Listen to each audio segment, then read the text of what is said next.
Welcome to War Room, the official podcast of the U.S. Army War College online journal, graciously supported by the Army War College Foundation. Please join the conversation at warroom.armywarcollege.edu. We hope you enjoy the program. You can subscribe to A Better Peace, the War Room podcast, at iTunes, Google Play, or your favorite download service, and never miss the great content we offer. Welcome to A Better Peace, the War Room podcast. I'm Ron Granieri, professor of history in the Department of National Security and Strategy at the U.S. Army War College and podcast editor for the War Room. Since 1978, the International Fellows Program at the Army War College has welcomed representatives of allied militaries to participate in the educational life of the college. International Fellows are full participants in seminars and bring a variety of experiences to enrich the conversations. Over the past 4 decades, over 1,750 international fellows from more than 120 countries have participated in the program. Of that number, 69 have been elevated to the International Fellows Hall of Fame, an honor for those fellows who have achieved the highest rank in their nation's armed forces or who have held an equivalent rank or responsibility in a multinational organization. Our guest today is the 70th and most recent addition to the Hall of Fame, Major General Torgeir Gråtrud, commander of Norwegian Special Forces Command. A native of the municipality of Lørenskog, Norway, he joined the Norwegian Army in 1981, earned his commission in 1986, graduating from the Norwegian Military Academy. Major General Gråtrud joined the Norwegian Special Forces in 1990 and has served in a variety of command and staff positions in the Norwegian Defense Forces, NATO, and in coalition operations. From 2005 to 2008, Major General Gråtrud commanded Norwegian Special Forces contributions in Afghanistan for multiple tours. In 2009, as a colonel, Major General Gråtrud was appointed commander of the Special Forces in the Defense Staff. From 2012 to 2013, he served as a senior Norwegian representative with the U.S. Central Command and the Special Forces Command in Tampa, Florida. Then, he was again commissioned to NATO's Joint Command in Brunssum as head of the Planning and Policy Department. In 2016-2017, he was head of the Planning and Operations Department of the Intelligence Service. Among his many decorations, Major General Gråtrud was awarded the St. Olav Medal with Oak Branch for outstanding personal bravery and leadership during combat operations in Afghanistan in 2005 to 2007. He became the first recipient of this medal for actions taken after World War II.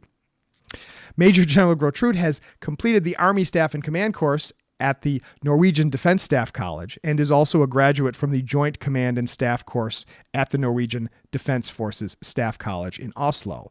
Most significant for us today, he graduated in 2009 with a master's degree in strategic studies from the United States Army War College.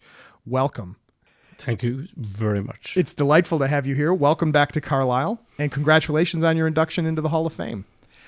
I want to start with a basic question, and that is looking back on your experiences at the Army War College.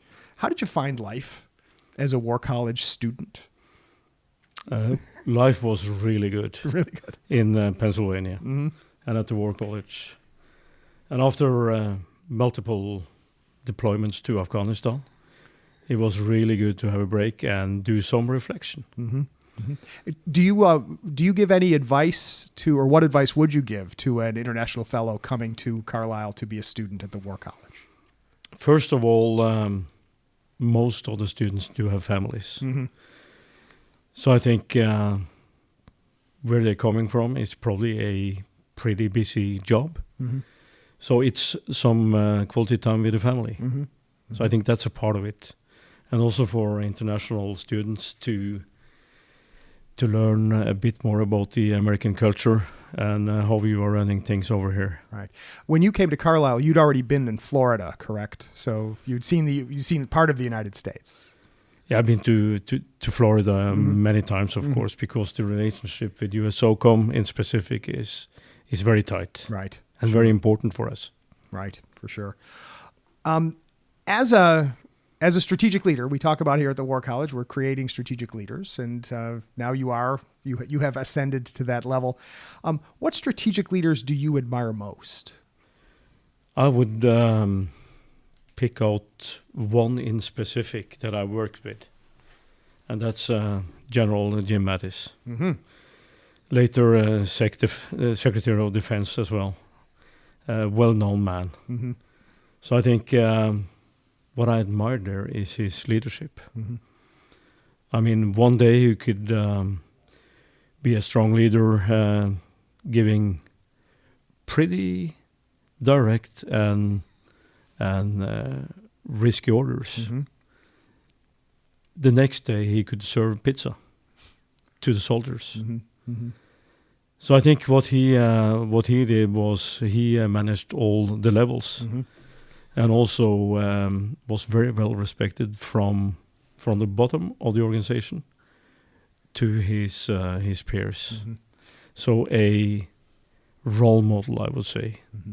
related to leadership. That ability to relate to everyone, to gain the respect of the organization from top to bottom without sacrificing any of his authority.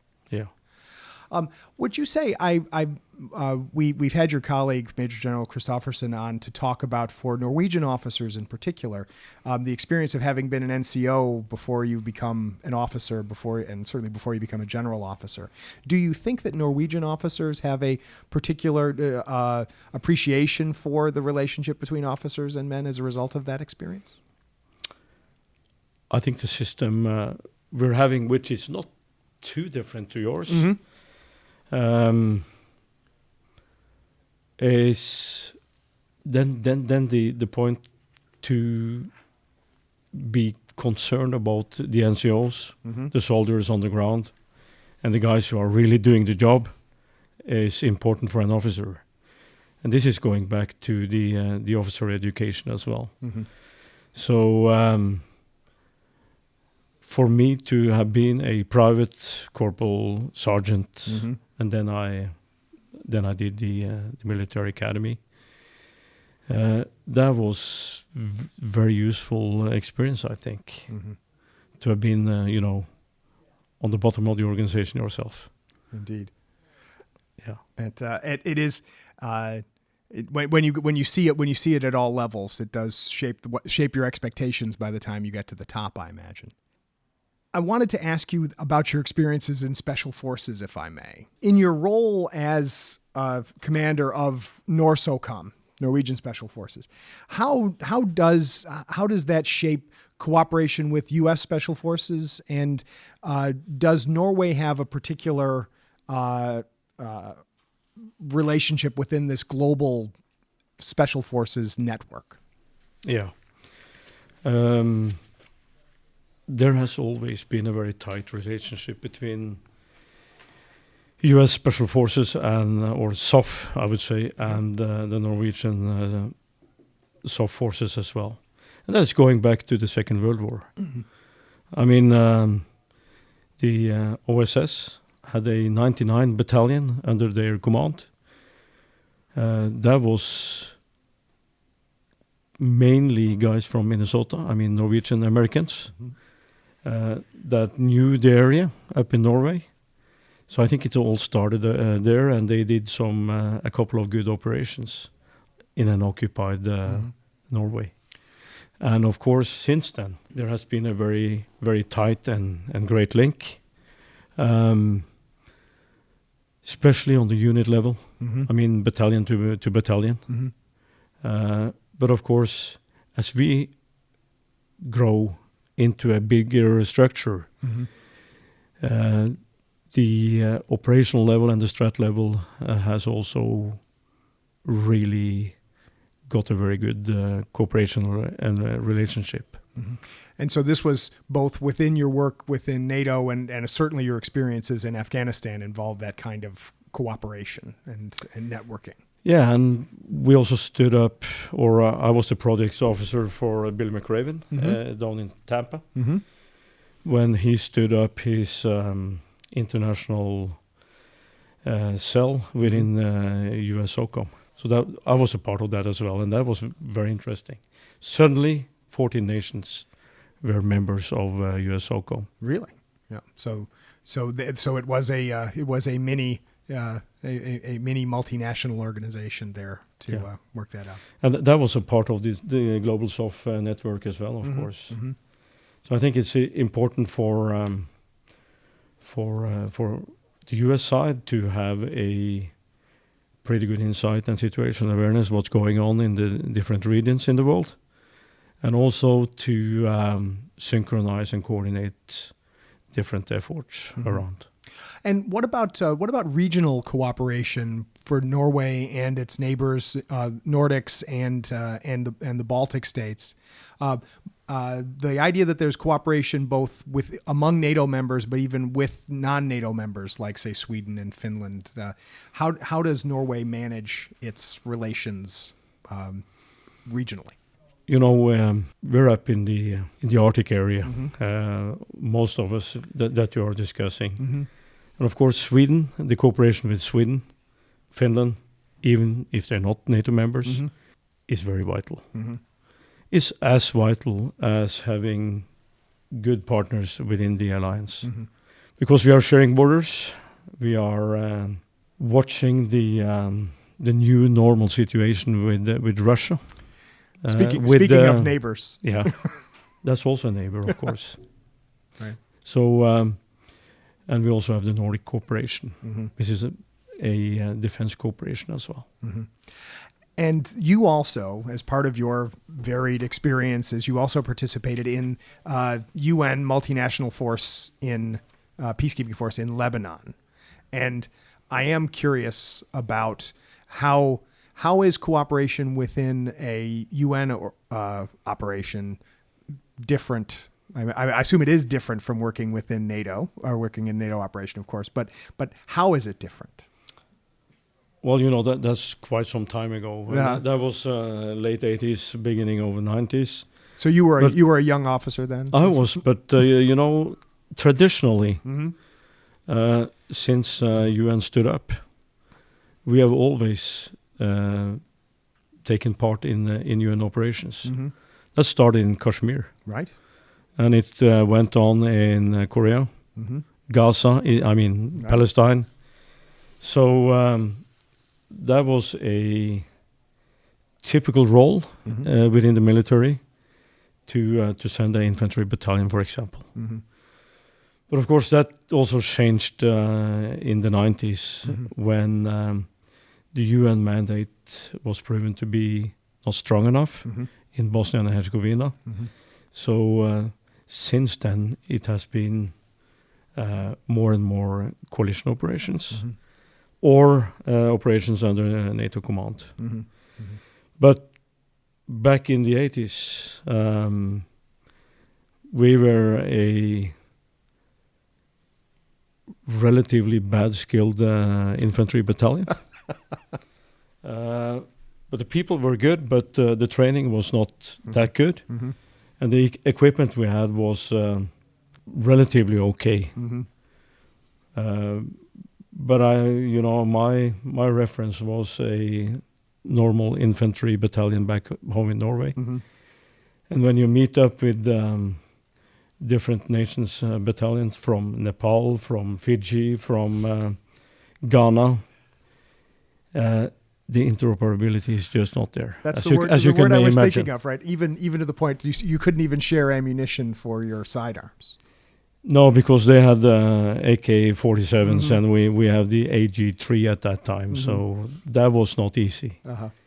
However, it worked out pretty well.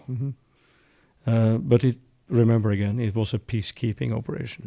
Right. And that the difference between peacekeeping and warfighting can be vast, and somewhere in between, we've had several guests here talk about peacekeeping operations, and they say there's peacekeeping, there's peacemaking, and then there's war fighting, and it's hard to be able to do all three well. That's also pretty obvious because you go with your mission and you train with your mission and you do the rehearsal before you are deploying. So you need to tailor your force to the task, right? Right. If you show up and it's not ready, it's not that easy to change. We've touched on this a little bit, but I do want to ask, right? And knowing what you now know as a senior leader, is there one thing that if you could talk to that young officer in say around 1990 to give him advice on what he should or shouldn't do in his career, Obviously, you did everything absolutely right because you are sitting where you're sitting. Well, you don't have to answer that second part if you don't want to. no, I mean, that's up to others to discuss, of course. But, what I think is important is to do your current job as good as you can. Mm-hmm. Don't be too focused on the next steps, because then you are not focused on your current job. So that's my advice to younger officers. Or NCOs. As well. Well, and I am curious that one of the complaints that, or one of the frustrations I know that a lot of young officers, a lot of officers in general will express is they only have a short period of time in any one job before they're transferred to their next one. And that's if they're successful and they're being moved up. Do you think that armies in general should encourage officers to focus on their current job by taking by the way that they manage the amount of time that people are in, the amount of time that they give people before they get moved on to something else? Is that the kind of thing that a general officer should think about to help junior officers focus on the job at hand? Yeah, I think so. I think you have a good point there, and what is important is that be happy with what you are doing currently. Mm-hmm. Mm-hmm. Of course, in that job, you want to achieve something. Right.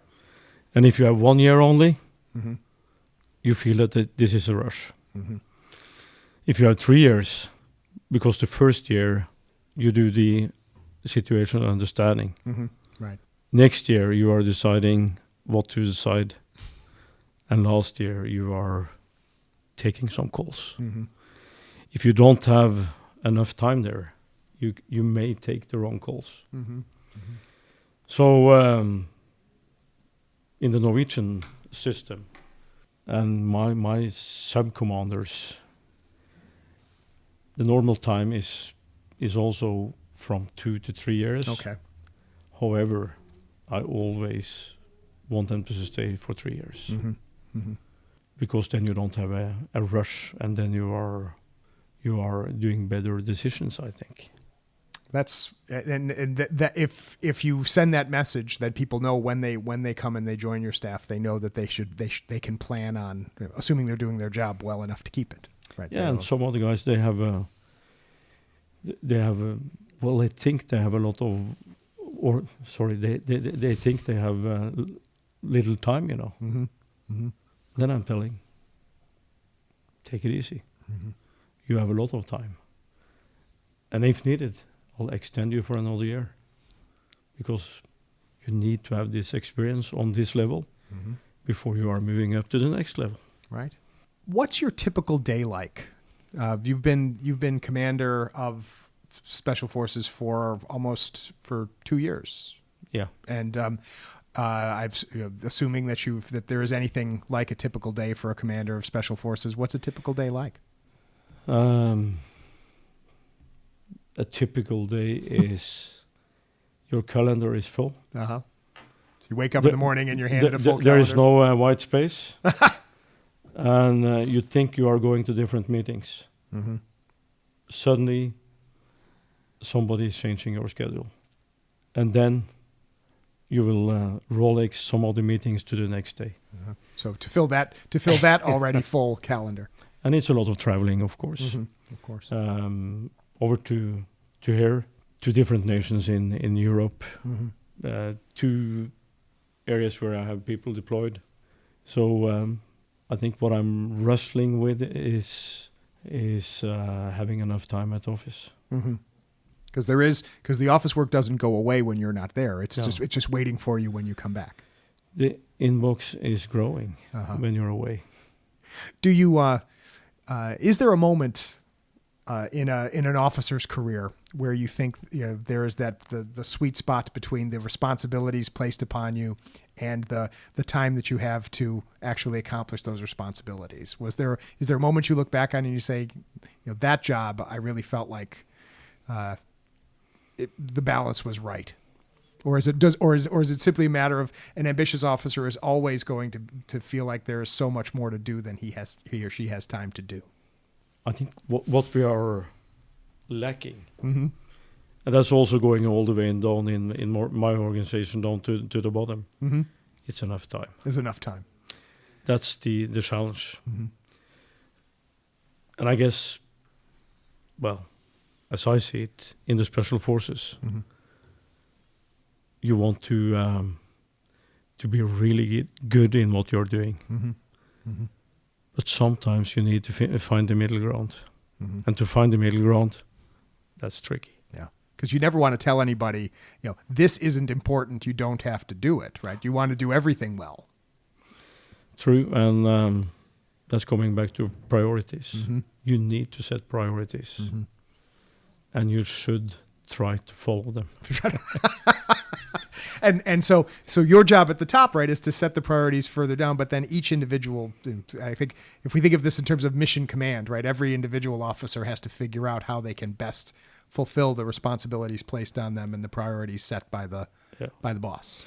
And sometimes you just need to sit down and reflect and tell yourself, okay, I'm not done with this. Mm-hmm. But so what? The world will be okay tomorrow as well. See, it's an interesting choice. Do you try to, assuming we're not talking about a crisis, but in a typical day in headquarters, do you try to enforce quitting time for officers to encourage work-life balance for them to go home to their families? Yeah. Especially when, not every day is a crisis. Right.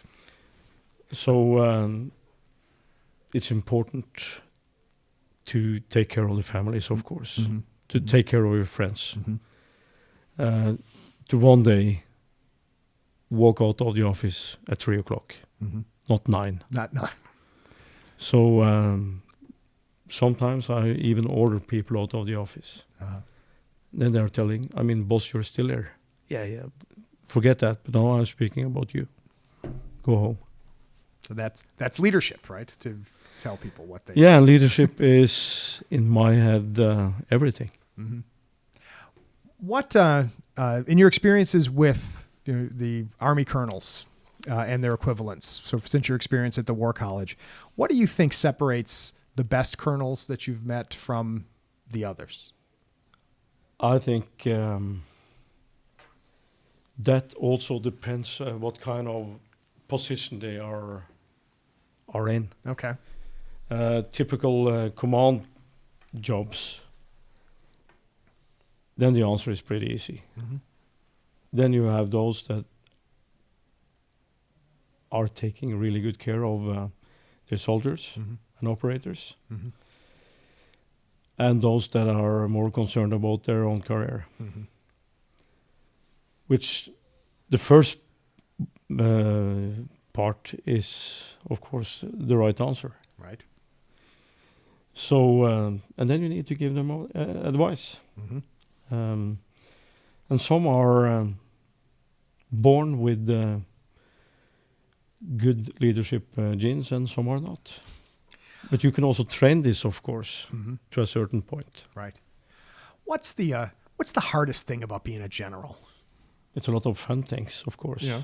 But the hardest thing, Having you sit for podcast interviews, I'm sure is right up there. yeah, the hardest thing is that you're having more tasks than you're able to fulfill. I think Mm-hmm.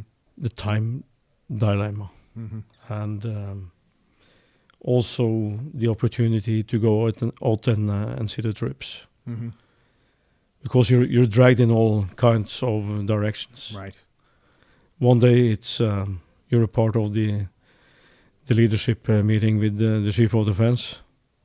The next day you're at the shooting range speaking to the new operators, Mm-hmm. which is also a fun thing, of course. Mm-hmm. Mm-hmm. But personally, I should want to have more time with the latter. Mm-hmm. Mm-hmm. And yet, that big fat schedule that they hand you, there's an awful lot of meetings that are far from meeting with the troops, because that's just the nature of the job. That's correct. When and of course then you need to do the priorities as well. Mm-hmm. I.e., we just worked with the white paper for the next 8 years. That's important stuff, and that's the future of the whole organization. So you better be ready and you better take part in those meetings. And how would you, at your level, you're of course, most of your meetings are with fellow uniformed officers, but you also have to interact with the civilian leadership. And how often do you, as Special Forces Commander, meet with, say, the Ministry of Defense or with other civilian leaders within Norway? Regularly, I would say. That's also going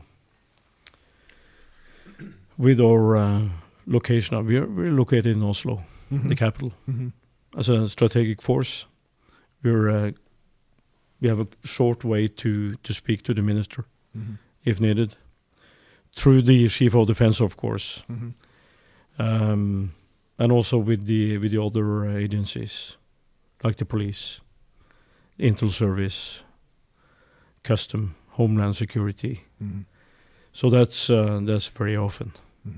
We're almost out of time. I want to ask you one last kind of big question, and that is, how do you envision Norway's role within NATO?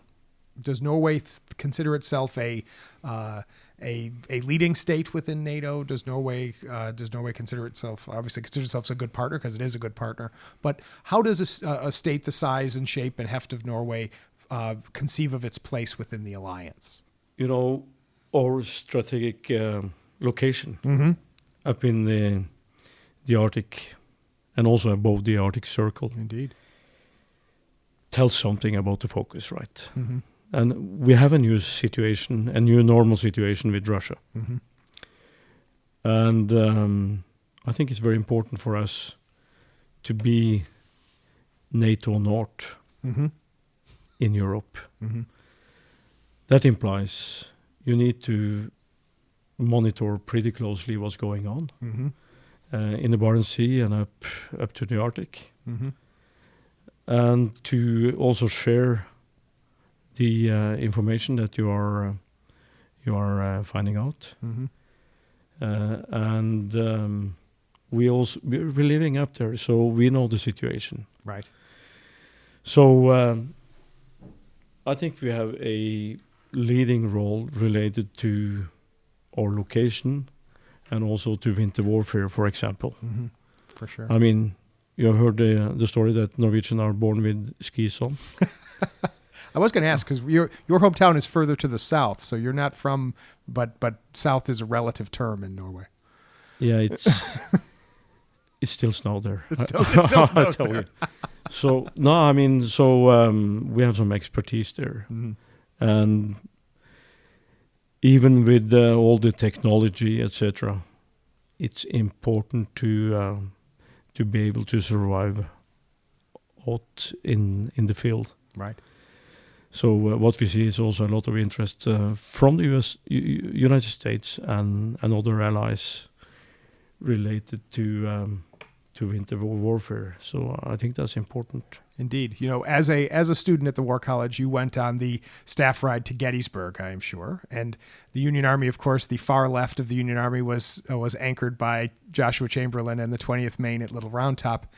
Viewed from a particular perspective, right? Norway protects Nato'S is far left flank there up at the northern flank. So it's a vital position to be in, and it's an important role for Norway to play. And I have to say, so on behalf of all of us here at the War College, we're delighted, General Gråtrud, that you are a representative of NATO's important northern flank. Thank you for everything that you do for your country and for the West. And thanks for joining us today. Thank you so much. And thank you to everyone out there for listening to this broadcast of A Better Peace. Please send us your comments and thoughts. And we look forward to having you listen in to us again in the future. So until next time, for The War Room, I'm Ron Granieri. Thanks for joining us. And that concludes our program. Thank you for listening.